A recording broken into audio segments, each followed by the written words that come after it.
Boa noite, pessoal. Tudo bom? Vamos começar? Fiquem à vontade de fazer pergunta de vocês. Ultimamente eu tenho dado muita sorte quando eu sou agraciado com o convite de vir fazer o estudo. Na última vez, no início do mês, eu estive aqui com meu irmão João Balbi, que já tinha uns 3 anos que eu não via, e hoje, olha quem chegou aqui, Gilmar Barbosa, companheiro de longa data, uns 30 e lá vai 7, né? 37 anos mais ou menos, né? Nós caminhamos juntos. Não pode ficar questionando essa questão da idade, não. É uma alegria estar aqui com vocês, compartilhando esse tempo e espaço de aprendizados.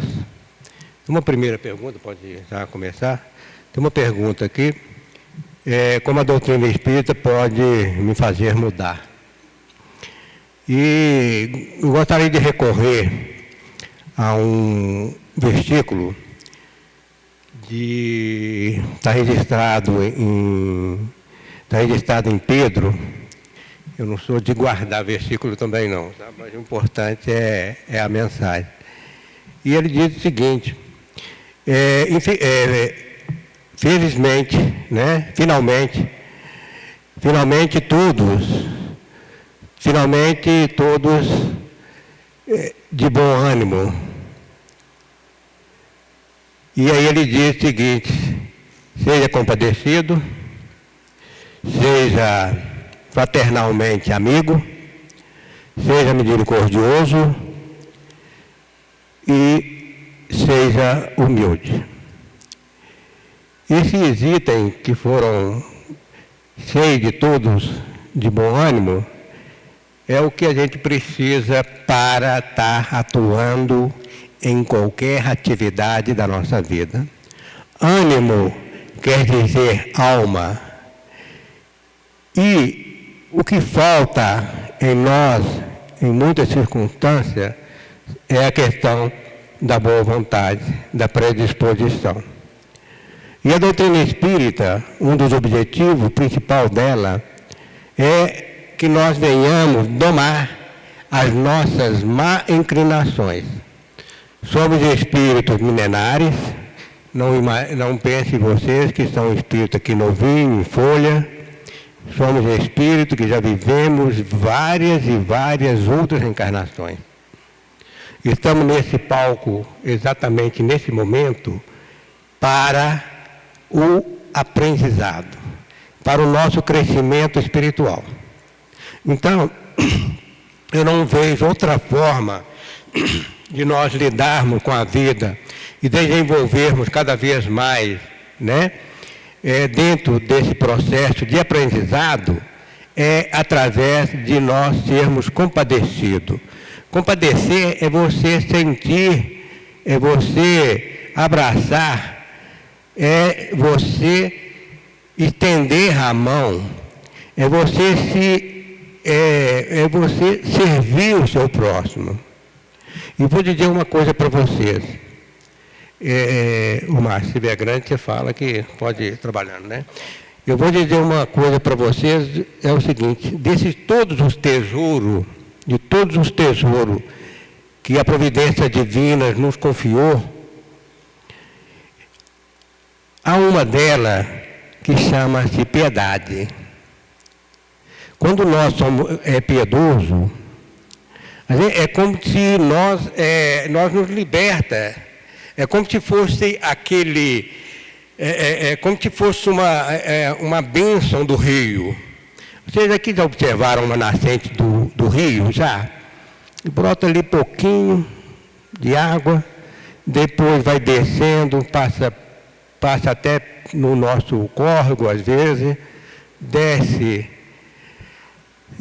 forma-se lagoa, depois vai formar o rio e vai desaguar onde? No mar.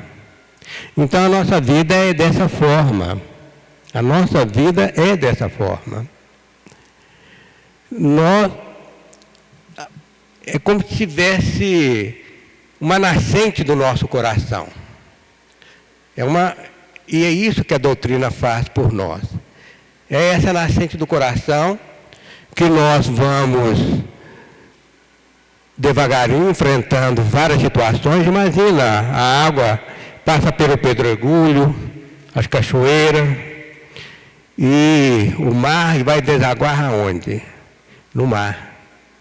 É onde nós enfrentamos, nós não temos e nem imaginamos tantas curvas que nós já passamos, e nós jamais podemos entrar em desespero. Por que não devemos entrar em desespero? Porque um dos princípios basilares da doutrina espírita é a imortalidade da alma. Nós somos seres que viveremos após essa vida e terá uma continuidade na nossa vida constantemente. Então, daí que eu queria dizer para vocês que é uma bênção quando você é uma pessoa piedosa. E a gente aprende tudo isso, gente, dentro dessa doutrina espírita, que é consoladora, que vai fazer com que nós venhamos refletir a vida em si, vai fazer com que nós realmente venhamos conhecer todos esses princípios basilares da doutrina. E esses princípios basilares, um deles é o espírito. E o espírito, por suas vezes, é a questão 23 do Livro dos Espíritos, que vai dizer que o espírito é um ser pensante do universo. Ele é um ser pensante do universo, e o espírito, por sua vez, tem os seus princípios basilares. O espírito, ele tem a atribuição do espírito. Só para que vocês vejam a importância que essa doutrina nos passa, e é dentro dela que faz a nossa transformação. Quais são esses atributos do espírito? Os atributos do espírito é o pensamento.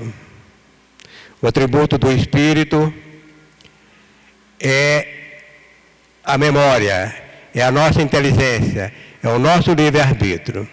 E quando nós temos, e a percepção, e quando nós temos esses elementos em mão, nós realmente começamos a entender que esses são os atributos do espírito, que a doutrina vem nos mostrar essa questão, que somos espírito, ser pensante do universo, e que nós podemos fazer com que a luz brilhe em nós.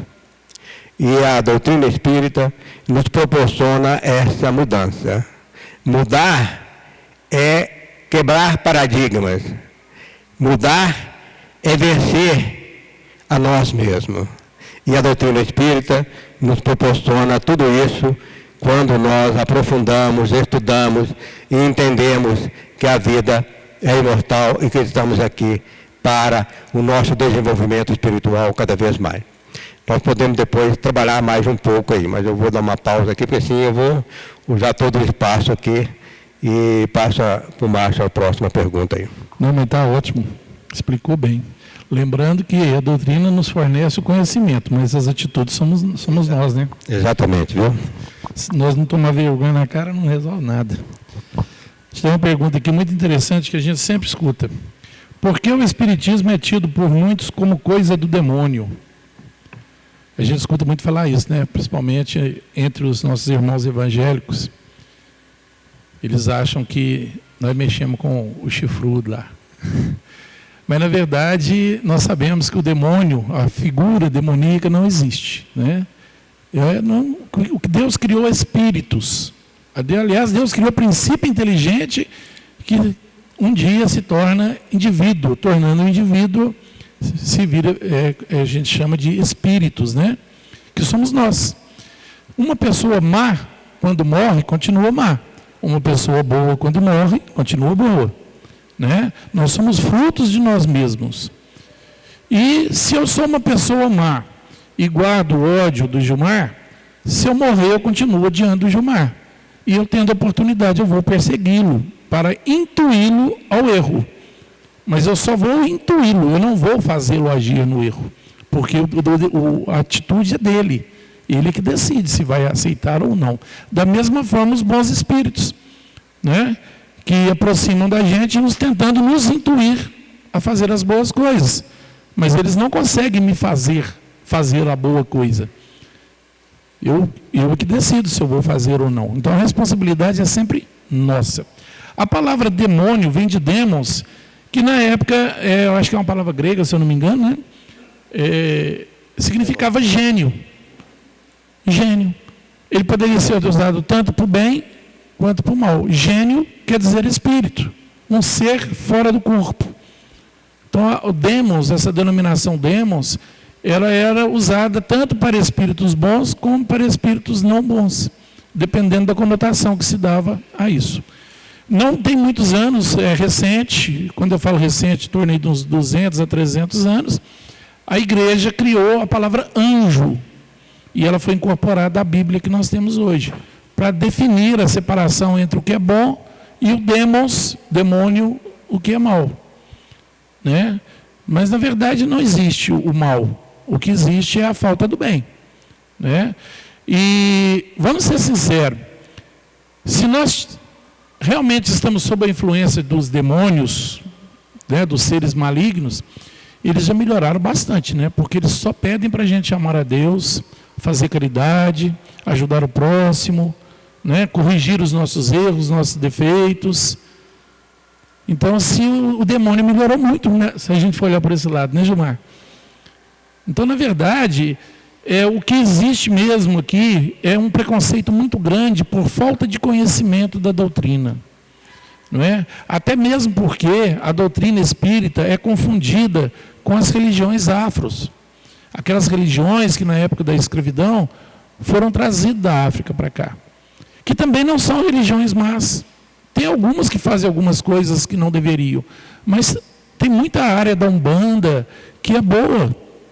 Né? Nós temos que respeitar todos. Todos estão procurando aproximar de Deus, de uma forma ou de outra. Dentro da sua condição evolutiva, dentro daquilo que ele vê. Então não existe um mal específico, existe pessoa ruim, a pessoa que ainda não pratica o bem. Mas o mal em si não existe. Né? Numa personificação, vamos dizer assim. Então, o que existe mesmo é um preconceito, é um desconhecimento, tanto para nós espíritas, como também para os nossos irmãos das religiões afros que vieram para o Brasil. Como também tem gente que se diz espírita que tem preconceito das evangélicas, tem preconceito da católica, o que é um absurdo. Né? Que todos são pessoas que estão buscando ver Deus no seu determinado ângulo, naquilo que ele compreende. E se eles estão felizes lá, se eles conseguem corrigir-se lá, é lá que eles têm que ficar, não é aqui. Né? Raul Teixeira fala que doutrina espírita é para os fortes. Né? Ele fala assim, doutrina espírita não é para os fracos, é para os fortes. Porque ela te exige uma mudança muito grande de comportamento. Ela exige de você uma mudança muito grande de atitude, de postura, de pensamento, de ação, de palavra, de conduta, de moralidade, de caráter. Então, às vezes é mais fácil realmente ficar numa outra doutrina ou numa outra religião onde não te exige tanto. Porque se você não dá conta, você não vai conseguir. Né?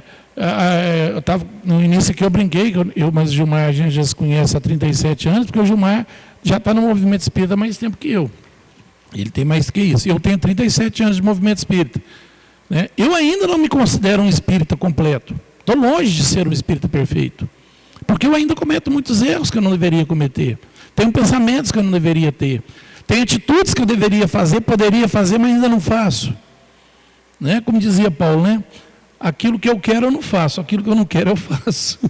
Palavras de Paulo de Tarso. Se ele já era assim, imagina eu, tadinho de mim. Né? Então assim, a gente tem que pensar o seguinte, não existe, isso é preconceito, tá? E os seres que a gente sabe que existem seres humanos ruins, que quando desencarnam continuam ruins, são aqueles que mais necessitam das nossas orações, da nossa caridade, do nosso amor e da nossa piedade. Ô Márcio, eu gostaria de estar questionando algumas coisas sobre esse questionamento sobre o demônio. O Márcio bem colocou, gente, essa palavra demônio, né? Olha, a gente tem que ter medo da gente mesmo. A gente que é o demônio, nós que somos nosso demônio de nós mesmos. Porque muitas das vezes começamos a vibrar buscamos certas companhia, porque nós somos o que pensamos. E muitas das vezes nós buscamos pensamentos que vão invadindo ao nosso ser, de forma que a gente vive um inferno dentro da gente, a gente vive um demônio. Imagine vocês com uma situação de vingança, de ódio. O ódio por si só, ele envenena a cada um de nós.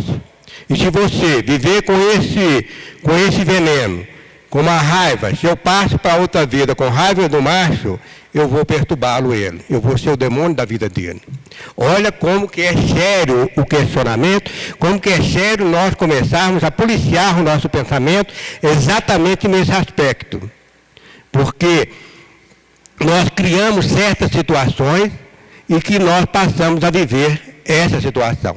Então, daí o convite para que nós realmente mudemos a forma de pensar, de agir, porque é isso que tem nos trazido depressão, que tem trazido angústia, tristeza nos nossos corações, e isso nós acabamos trazendo, me desculpa, eu não gosto dessa questão, porque muitas das vezes nós colocamos a culpa no espírito, que nós estamos obsedando o espírito, e aí o espírito vem nos obsedar. Não é nós que estamos obsedando. É nosso pensamento que está trazendo esses irmãos que estão desencarnados, que têm vingança, e olha, chega a um ponto de uma simbiose ser tão grande acontecer conosco, que muitas das vezes nós não temos controle disso, e aí atribuímos como se fosse demônio. Então, vocês observam como que é sério esta questão, os fatos que sucedia em todas as épocas, né? É exatamente isto, porque é como Jesus também agiu várias vezes no seu processo de cura, pelo conhecimento que tinha, sabia que aquela pessoa estava sendo obsediada por determinado irmão, pela falta de conhecimento. Daí a importância do nosso conhecimento sobre as coisas, da importância de nós nos conhecermos, para que a gente realmente faça um policiamento. Não é à toa que na oração do Pai Nosso está lá, ora e vigiais o seu pensamento, para que não venha cair em tentações. E eu vou dizer uma coisa para vocês, o desejo é uma coisa impressionante. Se a gente não tiver o controle das nossas emoções e dos nossos sentimentos, nós sofremos as consequências. Então daí, por que não viver uma vida equilibrada? E viver uma vida equilibrada é estar em sintonia, é conhecer-se a si mesmo. É esse que é o grande desafio nosso, esse conhecimento de nós mesmos. Então fica aí essa pauta aí.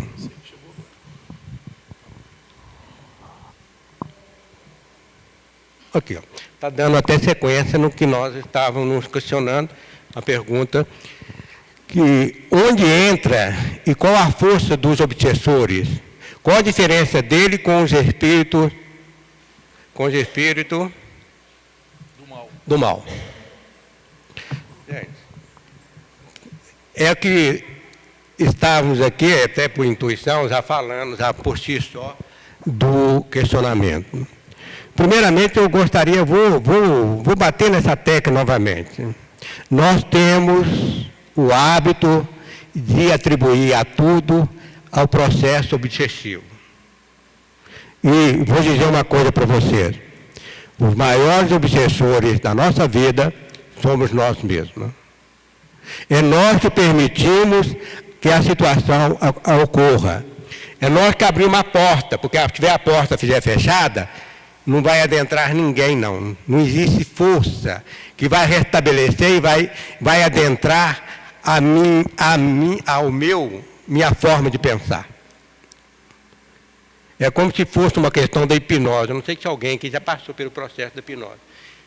Se eu tenho domínio da minha consciência, ninguém me consegue me hipnotizar. É a mesma coisa, é a questão do processo obsessivo. Olha, não existe o mal, existe a ausência do bem. Então, na verdade, quando nós baixamos a nossa frequência vibracional, nós sentimos, isso é coisa simples, vocês podem começam a abrição de boca, você bate uma tristeza que você não estava esperando. Quando começar a acontecer isso, gente, vocês podem observar que muitas das vezes é nós que estamos obsedando e muitas das vezes a gente quer atribuir a culpa ao outro. A gente tem esse hábito, né? Já reparou? Tudo que acontece, olha, não é eu, é o senhor que é culpado. É assim. E assim por diante. A gente quer sempre arrumar alguém que venha ser o culpado. Não quer colocar a culpa no outro. Enquanto que você viver uma vida equilibrada, em oração, buscando sempre o conhecimento. Porque quando você tem esses elementos em mão, você é dono de si mesmo. A verdade é que nós não somos donos de nós mesmos. Nós sofremos influência constantemente. Inclusive a questão 459 do Livro dos Espíritos nos informa que muitas das vezes, em certas circunstâncias, são até eles que nos conduzem os nossos pensamentos. Mas isso se nós permitirmos que os espíritos façam isso. Então vou fazer um convite a vocês que passe a permitir que os bons espíritos nos visitem. Que os bons espíritos nos dê toda a intuição, para que nós não venhamos de forma alguma sofrer nenhuma influência dos obsessores. Porque quando eu estou falando em obsessores, eu estou falando de pessoas ligadas a nós mesmos. Você quer uma obsessão maior, de uma esposa que não entende o marido e começa a falar no ouvido dele, que não tem compreensão da situação? De um filho que quer exigir uma situação? Muitas das vezes a gente atribui o processo obsessivo só de lá para cá. Entendeu? As coisas não funcionam dessa forma, né?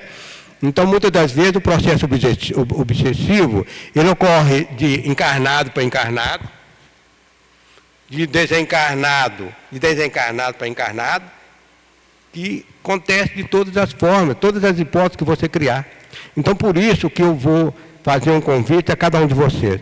Vamos começar a ouvir o nosso anjo da guarda. É aquela primeira voz que vem no nosso ouvido. Começa a fazer essa experiência para desenvolver essa sensibilidade. Aquela primeira voz, aquele primeiro impulso. Aí você tenta alimentar isso, que você vai começar a escutar perfeitamente o seu anjo da guarda. Ele está ali perto, o nosso anjo da guarda está perto. Não é que ele está 24 horas, não. Mas se a gente está ali sincronizado, a gente consegue receber a ajuda dos amigos espirituais. E daí, nada de abrir espaço para processo processor. Não existe força obsessiva nenhuma contra a nossa boa vontade. Ok?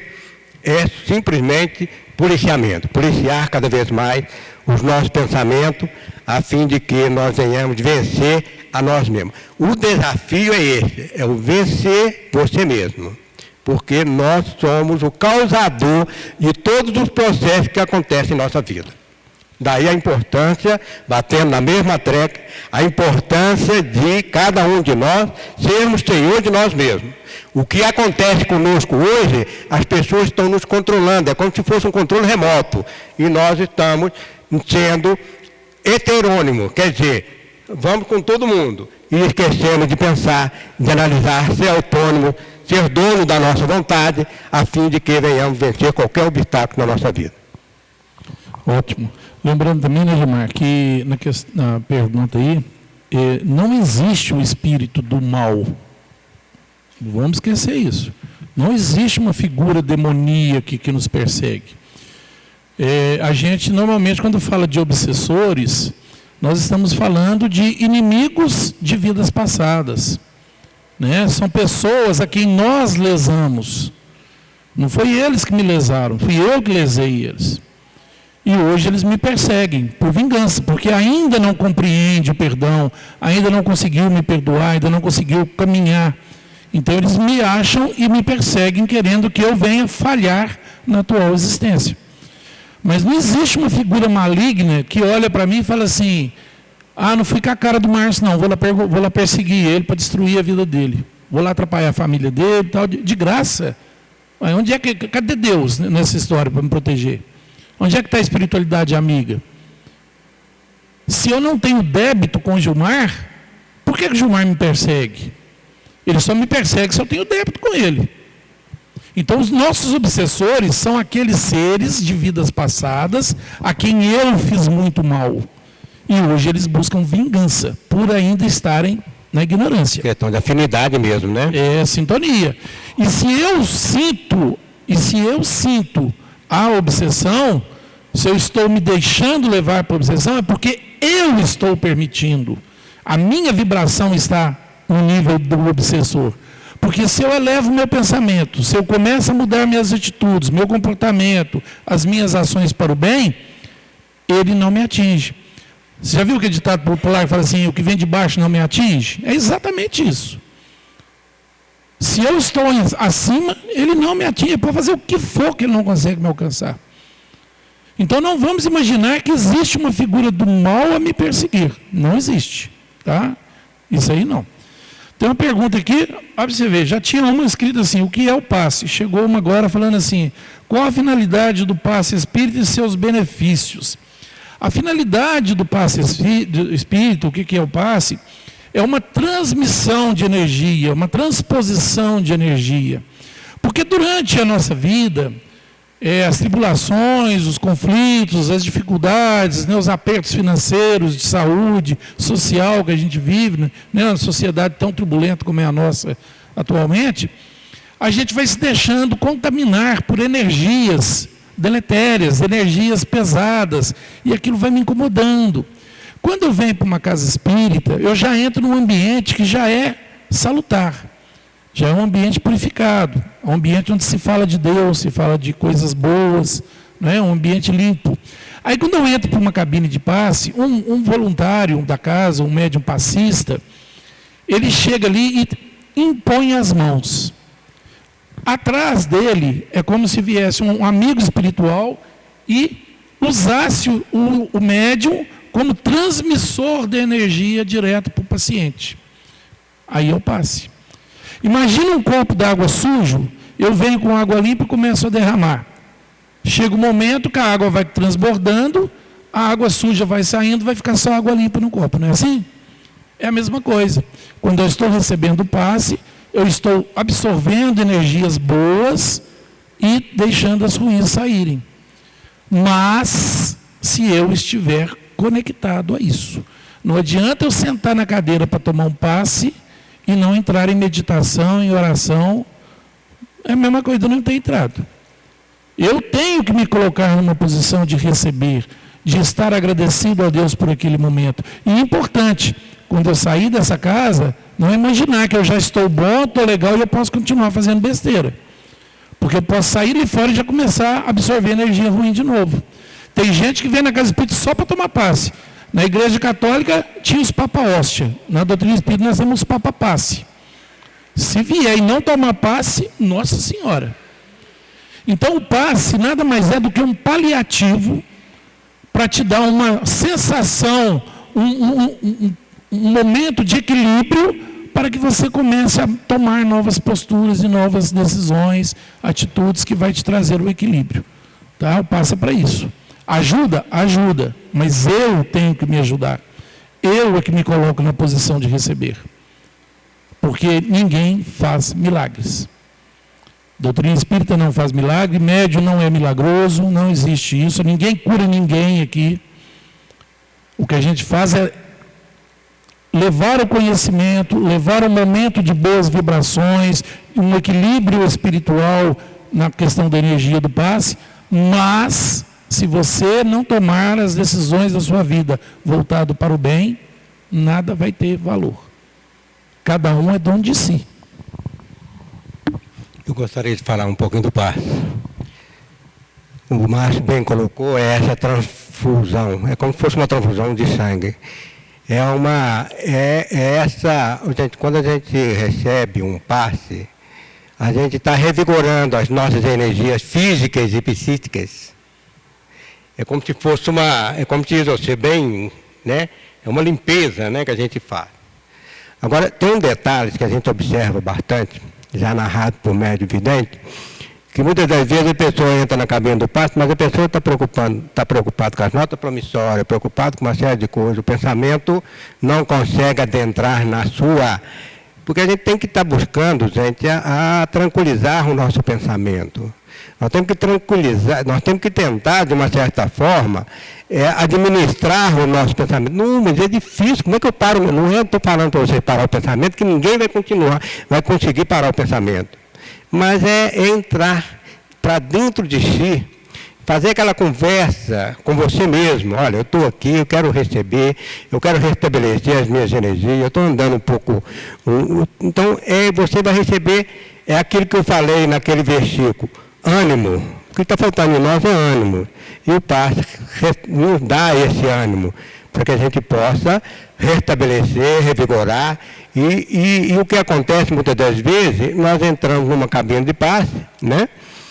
E recebemos o passe e nós somos refratários. Então a energia vem e volta, vai embora.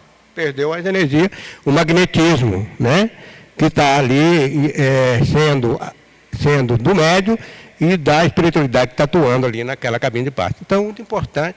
Voltando, nós temos feito um trabalho muito nesse aspecto do pensamento, então daí a importância de nós realmente buscar. Tem uma primeira pergunta aqui. Qual a diferença entre prova e expiação? Quer responder ela ou eu depois? Qual que é a diferença entre prova e expiação? A prova expiar é pôr para fora. Então, muitas das vezes, nós estamos em determinada circunstância na vida e estamos passando por determinadas situações que é da providência divina que nós venhamos passar por determinada situação. Uma doença, um câncer. Assim, estou pegando a doença, câncer, uma série de doenças que acontece conosco. Um processo depressivo, né, que acontece na nossa vida, uma perda de ente querido, um aspecto financeiro, nós vamos passando por uma dificuldade financeira difícil, e a gente fala, não, tudo isso é expiação. Nós estamos expiando. Aprendendo a passar, viver essa experiência, para que a gente possa expiar. Olha, a questão de uma miserabilidade, por exemplo. Muitas das vezes temos informação da espiritualidade que são companheiros que abusaram em vidas passadas do recurso financeiro que tinham, esbanjando, né, o recurso financeiro, e vem numa outra reencarnação com a expiação da pobreza em si. Não falando que a pobreza seja o problema, não, gente. Eu quero só questionar para vocês, estou dando um exemplo que vocês possam entender. Então, você, às vezes, vem com uma determinada situação, que isso é para expiar um débito contraído em vidas passadas. Agora, a gente acha que nós estamos aqui a piquenique, nós não estamos a piquenique aqui, nós estamos aqui para... aqui é um planeta Terra educandário, estamos aqui para aprender, para desenvolver cada vez mais a nossa capacidade de entender e de evoluir, buscar a nossa perfeição. Então, todos esses processos que passam com nós, de dor, de sacrifício, que o mundo maior nos oferece, são processos de sublimação que o mundo maior nos oferece, a fim de que nós venhamos superar cada vez mais o nosso processo educativo de sentir cada vez mais fortalecido. Essa expiação é pôr para fora aquilo que nós contraímos em vidas passadas e daí sofremos as consequências. N situações que vocês criarem podem ser consideradas como expiação para vocês, para que vocês realmente possa sentir cada vez mais fortalecido, porque aí que vem a questão. A prova é aquela que você já passou por aquela situação e vem fazer uma prova no final, né? A gente se estuda e faz uma prova no final, para ver que a gente realmente não vai abalar a nossa fé, não vem abalar a nossa fé e perder a esperança daquilo que nós já conquistamos. Então, Muitas das vezes as coisas estão muito boas para o nosso lado, vem uma situação exatamente para provar que nós realmente estamos com a fé firme, sólida, naquilo que nós realmente queremos alcançar, ok? Essa é a diferença. Tem uma aqui, ela é uma pergunta até muito delicada, e a gente vai tentar responder de uma forma muito objetiva, tá? A pessoa fala assim: filho único, depressão, síndrome do pânico. O psiquiatra perguntou para nós pais se somos católicos. Procurar um centro, coisa feita para os pais e caiu no filho. Pode ser isso? Se foi, vamos começar bem direto mesmo. Se o psiquiatra que falou isso, que foi coisa feita para o pai e caiu no filho, muda de psiquiatra. Primeira coisa que você tem que fazer, muda de psiquiatra. O psiquiatra está mais obsediado que o filho. Você pode ter certeza. Para começar, nem profissional ele é, para falar uma coisa dessa. Né? Não existe. Onde se viu uma coisa dessa? Não, como fazer uma coisa para o pai e atingir o filho? Qual a culpa do filho em relação aos pais? Outra coisa, ninguém faz nada para ninguém. Quem vão lá na macumba, por exemplo, e faz um trabalho para prejudicar alguém, existem espíritos que se propõem a fazer aquilo? Existe, não vou mentir para vocês. Existe. Nós não acabamos de falar que tem espíritos inferiores? Mas por quê? O que é um espírito dessa qualidade? Eu sou um espírito ignorante, mas eu já entendo que eu preciso fazer o bem para me sair daqueles lugares trevosos onde eu estou. O Gilmar convoca, porque ele quer prejudicar uma pessoa. Eu falo assim, então eu vou estar fazendo uma caridade para o Gilmar. Então eu vou atingir fulano para ajudar o Gilmar. É uma caridade que eu estou fazendo. Mas eu ainda não entendo que eu estou prejudicando o outro. Mas o que eu posso fazer? Atuar mentalmente na pessoa. Pode ser que o filho, pela depressão e pela síndrome do pânico, tenha um obsessor? Pode. Mas é o obsessor dele. É o obsessor dele, de vidas passadas. Não estou falando que tem, estou falando que pode. Pode ser que um estudo na casa espírita, uma frequência, uma desobsessão pode ajudá-lo? Pode. Ou não. Vai depender do grau de comprometimento dessa criatura. Ele já tem compromisso com isso de vidas passadas. E veio filho desse pai e dessa mãe, porque esse pai e essa mãe têm compromisso por ter um filho dessa natureza dentro de casa. Ou vocês acham que a família vem aleatório? É acidente de trajeto? Não é. Os espíritos que nascem dentro do nosso teto são espíritos comprometidos com a gente também. Os filhos são comprometidos com os pais e os pais com os filhos. Não existe acidente, Deus não erra. Nós estamos ali reunidos para um auxiliar o outro mesmo, para resgatar débitos de vidas passadas também. Pode ter sido obsessor nosso em vidas passadas, ou eu fui obsessor deles. Eu fiz mal a eles, ou eles me fizeram, e hoje vem como pai, como mãe, como filho, como irmão. Mas falar que fez um trabalho para os pais e caiu nos filhos, gente, não entra nisso não. Vocês me desculpem a sinceridade, eu não sei se o pai está aqui presente, deve estar, porque chegou agora.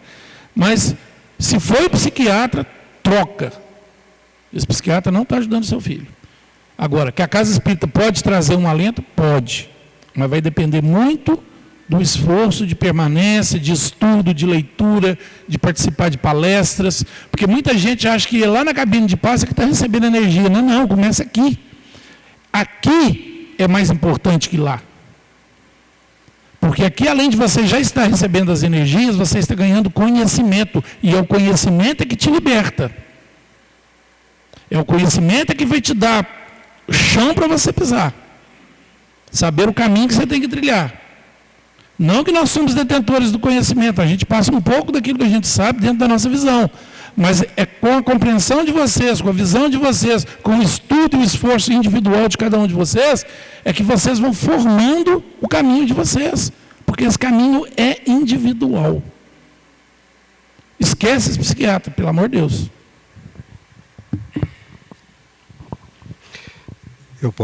Vou dar uma pausa, uma questão. Nesse caso do pânico, né? E a sugestão é a seguinte: procura-se um psiquiatra, faz o tratamento que precisa, não deixa de fazer o tratamento na área médica, e procura também o recurso da casa espírita, que por suas vezes vai auxiliar e muito nesse processo de construção do conhecimento, a fim de que nós venhamos vencer todo esse processo. O Márcio muito bem colocou, existe todo um processo ligado a esse processo de pânico, né? Existe todo um processo que vocês podem colocar N situações que ali encaixa perfeitamente, ok? Mas eu quero enfatizar que é aí que está a questão. É uma expiação? É. Para quem? Para os pais, para aquela pessoa que está passando pelo processo. E, por suas vezes, abraça. O amor tem que ser incondicional. Está difícil? Tá.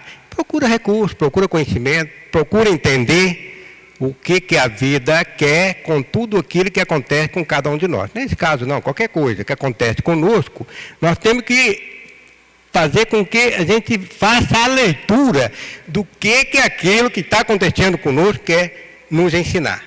É uma pergunta aqui, por que a vida... Olha para você ver, pergunta maravilhosa essa aqui. Por que a vida é tão cheia de traição e maldade? Aonde é que está a traição e a maldade? Está com o outro ou está com você? Qual a leitura que nós estamos fazendo dessa maldade, da traição do outro? Se a pessoa está nos traindo, é porque nós estamos, de uma certa forma, em sintonia com essa traição e com essa maldade. Nada acontece na nossa vida que a gente mude o nosso quadro de forma de pensar e de agir, gente. Pode vir o que for em termos de traição, vai depender da forma como nós fazemos a leitura dessa traição e dessa maldade. É muito ingrato, você foi muito ingrato comigo. Bom, nota 10. E daí? Por que você vai ficar remoendo, trazendo um prejuízo grande, somatizando aquilo, criando uma forma de dar um troco naquilo? Gente, não vamos ver mais nada com maldade, não vamos ver mais com nada como traição. Traiu é aquela pessoa que traiu que ela está com um problemão, não eu. Eu vou ter um problema se eu me sintonizar com aquela maldade, com aquela traição. Deu para vocês perceber onde nós queremos chegar? Eu estou querendo dizer que o problema está conosco. É nós que somos responsáveis. Nada nos atinge se a gente não tiver compromisso, né? E se a gente não permitir. Muitas das vezes a gente entra num relacionamento, vamos falar de traição de casal, por exemplo. A gente entra num relacionamento, percebe que a pessoa não vale a pena, mas a gente quer ficar.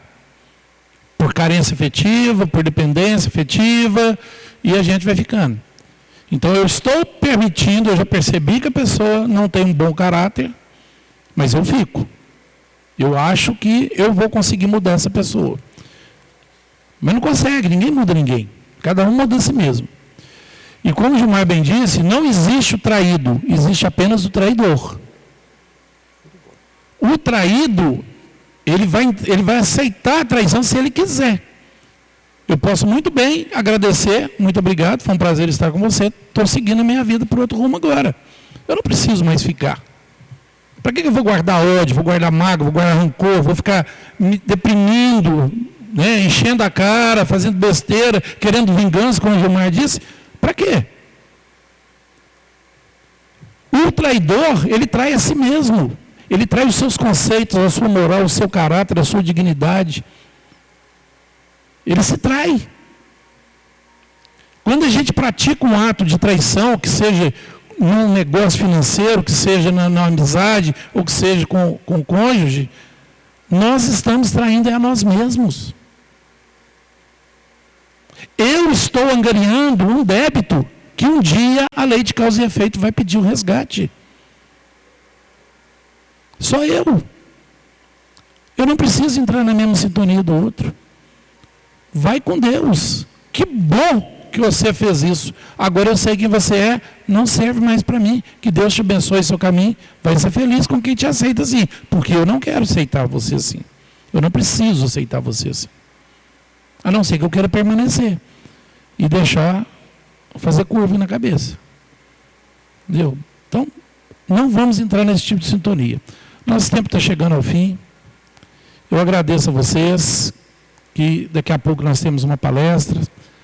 Muito obrigado pela paciência, pelas perguntas. Que Deus abençoe a todos.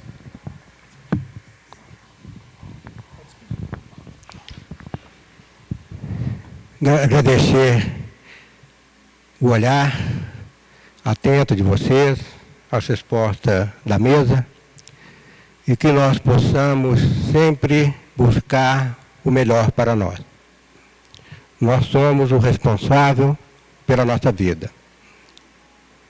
Daí, vamos pedir constantemente em nossa oração para que nós possamos buscar o equilíbrio emocional, buscar a tranquilidade, a serenidade, buscar o amor nascente em nossos corações, para que a gente possa vibrar essas vibrações em favor de todos aqueles que estão à nossa volta. À medida que você vibra amor, justiça, caridade, você invade não só a sua alma, mas as almas que estão à sua volta. Que Jesus sempre nos abençoe, sempre nos abençoe e nos eleva para que nós realmente, cada um de nós realmente, nós possamos sintonizar e compreender qual é a minha missão. A minha missão comigo e com aqueles que estão à minha volta. Muito obrigado pela oportunidade.